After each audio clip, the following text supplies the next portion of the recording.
We get calls almost every day with this question. Is AI going to replace contractors? I get it. The technology is moving fast, and there's a lot of noise out there. So let's clear this up once and for all. No, AI is not replacing contractors. AI is not installing furnaces. AI is not rebuilding decks. AI is not fixing burst pipes or patching roofs or pouring concrete. But here's what AI is doing, and this part matters. AI is deciding which contractor gets the call. That's the shift most people don't see coming. The question isn't, will AI replace contractors? The real question is AI choosing someone else instead of you? Because right now, when a homeowner searches something like water heater repair St. George, Google's AI at the top of the page is showing them a summary, and it usually includes one or two contractors.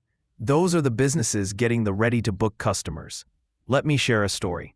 I worked with a plumber in St. George who wasn't paying attention to any of this. Great guy, great work, great reviews. But one day he happened to search his own service, and AI was recommending his competitor. Not because the competitor was better, not because he had more reviews, not because he spent more on ads. It was simply because the competitor had clearer trust signals online. Once we updated the plumber's business info, added his punctuality promise, built his ghost page, and recorded a simple 20-second proof video, the AI started pulling him into the results. That's what contractors need to understand. AI doesn't replace your trade. It replaces how homeowners choose your trade. So if you want to know whether AI is selecting you, or whether your competitor is closer to the top spot, grab your AI visibility report. It breaks everything down for your city and trade. See the link in the description.